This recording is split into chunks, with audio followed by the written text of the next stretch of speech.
حضرت حرم بن حیان رحمت اللہ تعالیٰ علیہ فرماتے ہیں میں حضرت اویس کرنی کو ڈھونڈنے چل پڑا. ڈھونڈنے بھی اسے نکلا جسے کسی نے نہیں ڈھونڈا اور جو کبھی کسی کو نہیں ملے. حضرت اویس کرنی، یہ فکرہ کسی درویش نے نا حضرت اویس کرنی کے لیے کہا. یہ فکرہ پورا فیٹ انہیں پہ آتا ہے. اسی کسی دے کچھ نہیں جے لگتے تے نہ کوئی ساڈا دردی. تو حضرت خواجہ اویس کرنی کو ڈھونڈتے ڈھونڈتے کہتے ہیں میں گیا کرن گیا. حضرت حرم بھی نہیں، یہ داتا صاحب نے اس کو لکھا ہے. فرماتے ہیں میں گیا تو مجھے لوگوں نے کہا وہ تو حج کرنے چلے گئے. کہتے ہیں جب میں مکے گیا تو میں نے لوگوں سے پوچھا اویس کرنی آئے تھے؟ کہنے لگے ہم تو نہیں جانتے.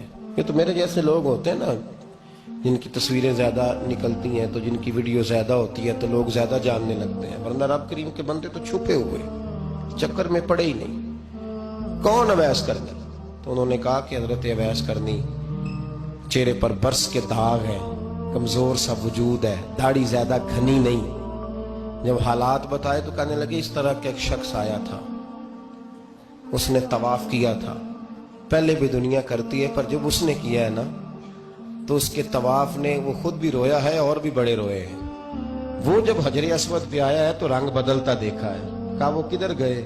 کہنے لگے پورا نہیں پتا، اتنا ضرور خبر ہے کہ ان کے انداز بتاتے تھے کہ اب مدینے جائیں گے. جناب حرم بن حیان کہتے ہیں پھر میں مدینے گیا، میں نے خواجہ اویس کو ڈھونڈا. میں نے کہا یار میں نے حضرت خواجہ اویس کرنی کو ملنا ہے، کسی نے بتایا ہے کہ وہ مدینہ شریف آئے. تو لوگ کہنے لگے ہم نہیں جانتے وہ کون ہے. تو کہا باریک سا وجود ہے، پرانا سا لباس ہے، برس کے داغ ہے، چہرے پہ داڑھی زیادہ گھنی نہیں، کسی کو پاس نہیں بٹھاتے. پھر ایک جملہ اور کہا سنا ہے روتے ہیں تو بڑے درد سے روتے ہیں، سنا ہے بھیگی رہتی ہیں پلکیں. کہتے ہیں میں نے کہا یار وہی تو اویس کرنی تھے، کدھر گئے؟ کہنے لگے کوئی خبر نہیں. جب وہ آئے ہیں تو ان کے آنے کا انداز ہی نرالا تھا. سسکیاں اور آہیں نکل گئیں اس شخص کی جب وہ مدینے آیا. حضرت حرم بن حیان کہتے ہیں میں ڈھونڈتا رہا، تلاش کرتا رہا. پھر میں ان کو ڈھونڈتے ڈھونڈتے عراق میں آیا تو نہر فرات کے کنارے ایک کمزور سے آدمی کو ریت کے ٹیلے پر بیٹھ کے وضو کرتے دیکھا. کہتے ہیں جب ان کا وضو مکمل ہوا تو میں نے کہا السلام علیکم. تو کہتے ہیں انہوں نے چہرہ نہیں پھیرا، وہیں بیٹھے بیٹھے کہنے لگے وعلیکم السلام یا حرم بن حیان.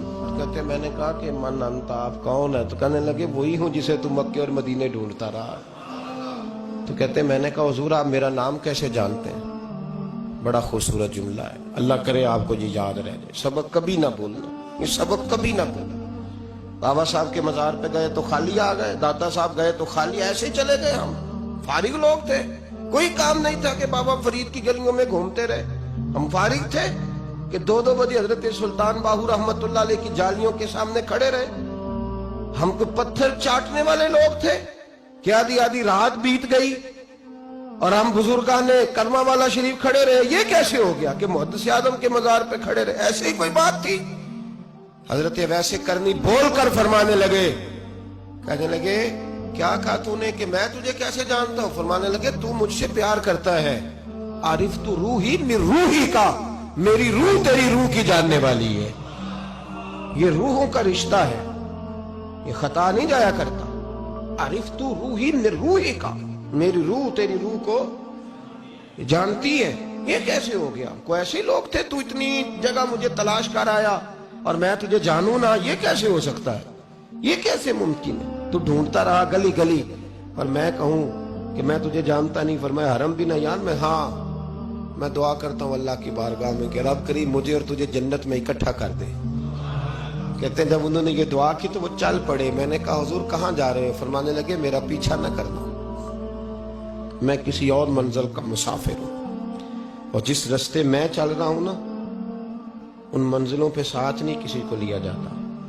یہ میری اپنی ذاتی منزل ہے، اس میں پاؤں پہ چھالے ذرا سخت ہوتے ہیں. ہر آدمی کا کام نہیں یہاں چلنا، تو مجھے تنہا رہنے دے اور مجھے اپنی مرضی سے چلنے دے.